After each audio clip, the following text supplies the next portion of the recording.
అంబేద్కర్ కోనసీమ జిల్లా రాజోల మండలం కోనవరం గ్రామం. నా పేరు చెల్లింగ్ శ్రీను. ఈ గ్రామానికి వైస్ ప్రెసిడెంట్గా ఉన్నాను.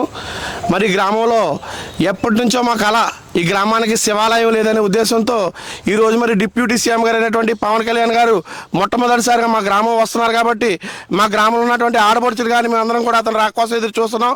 తప్పనిసరిగా మా గ్రామానికి ఒకటే కోరుకుంది, ఈ శివాలయాన్ని ఒకే ఒక వ్యక్తి అతనే పవన్ కళ్యాణ్ గారి ద్వారానే ఈ శివాలయం అవుతున్న ఉద్దేశంతో ఈరోజు ఇక్కడ ఏర్పాటు చేయడం జరిగింది. ఒక నిమిషం, ఇంతకుముందు ఎప్పుడైనా ఈ సమస్య తీసుకెళ్లారు పవన్ కళ్యాణ్ దగ్గరికి? ఇదే మొట్టమొదటిసారి అండి, ఇదే మొట్టమొదటిసారి. ఓకే, ఇప్పుడు ఆయనకి చెప్తే ఈ సమస్య సాల్వ్ అవుతుంది మీరు నమ్ముతున్నారు? మా నమ్మకం పక్కా.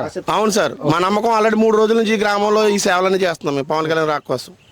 వచ్చే ఎలక్షన్స్ లో ఎవరు కొట్టేద్దాం? 100% పవన్ కళ్యాణ్ గారు కూడా వేస్తామండి. మేమంతా ఎవరు సీఎం అవ్వాలనుకుంటున్నారు నెక్స్ట్ టర్మ్ లో? పవన్ కళ్యాణ్ గారు సీఎం అవ్వాలనుకుంటున్నాం. అంటే ఈ తరహాలో ఉంటేనే ఆయన ఇప్పుడు ఈ ఉన్న డిప్యూటీ సీఎం హోదాలోనే ఎన్నో కార్యక్రమాలు అడ్డు అవాంతరం లేకుండా ఆయన చేసుకుంటూ ఎదరికెళ్తున్నారు. అదే గనక సీఎం హోదా ఆయనకు అంటూ వస్తే ఇంకెంత స్థాయిలో చేస్తారు, ప్రజలకు ఇంకెంత మేలు జరుగుతుంది అన్న ఉద్దేశంతో అందరికీ ఆశలు పెరుగుతున్నాయి. రోజు రోజుకి కూడా ఆశలు పెరుగుతున్నాయి. ఆ ఆశలు నెరవేరుతాయని పవన్ కళ్యాణ్ గారు సీఎం అయితే గనక అందరితోటి, మాతోటి కూడా అందరితోటి ప్రజలందరికీ కూడా సుభిక్షమైన రోజులు వస్తాయని ఆశతోటి ఉన్నారు. అది రావాలని మేము అందరం కలిసి కోరుకుందాం. ఓకే అండి, అంటే ఇప్పుడు పవన్ కళ్యాణ్ గారు ఈరోజు ఏ పర్పస్లో వస్తున్నారనేది తెలుసా అండి మీకు? తెలుసండి. ఇక్కడ ఉన్న సమస్య ఏంటంటే కొబ్బరి తోటలకు సంబంధించిన సమస్య ఉందండి. ఇక్కడ కింద కొంత గ్రామాల 15 గ్రామాల వరకు ఆ ఉప్పు నీరు తోటలోకి వచ్చేసి ఆ కొబ్బరి తోటలో మొత్తం చచ్చిపోతున్నాయి అనమాట, పడిపోతున్నాయి. ఒక సుమారుగా 1,00,000 చెట్లు ఉంటాయి.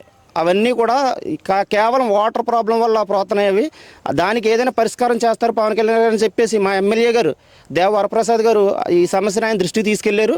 ఇప్పుడు దాని నిమిత్తమై ఆయన పవన్ కళ్యాణ్ గారు రావడం జరుగుతుంది.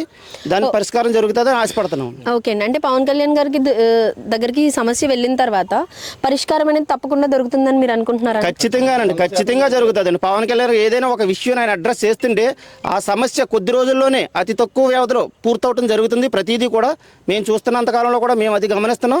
మాకు కూడా అదే రకంగా జరుగుతుందని ఆశిస్తున్నాం. ఓకే అండి, అంటే పవన్ కళ్యాణ్ గారు ఆయన వచ్చిన తర్వాత చాలా వర్క్స్ అనేవి ఇనిషియేటివ్స్ తీసుకొచ్చారండి బయటకి. అందులో మీకు బాగా నచ్చిన విషయం ఏంటండి?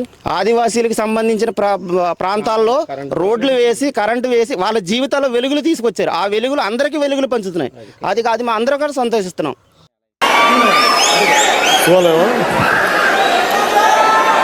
కోనవరం అంటే ఈరోజు ఎందుకు ప్రత్యేకించి అంటే ఈరోజు సుబ్రహ్మణ్య షష్ఠి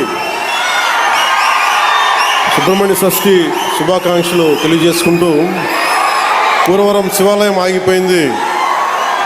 సుబ్రహ్మణ్య షష్ఠి రోజున మీరు సుబ్రహ్మణ్యేశ్వర స్వామి తండ్రి అయిన పరమశివుడు ఆలయం ఆగిపోతే దాన్ని ఎలా వదిలేస్తాం?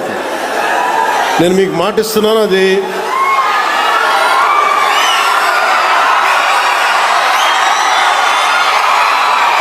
పూర్తి చేద్దాం.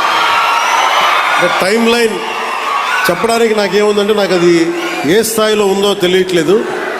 అందుకని మీరందరూ సంసిద్ధంగా ఉంటే వచ్చే సంవత్సరం లోపే దాన్ని నేను కూడా కొంత నా వ్యక్తిగత నిధులు ఇస్తాను దానికి.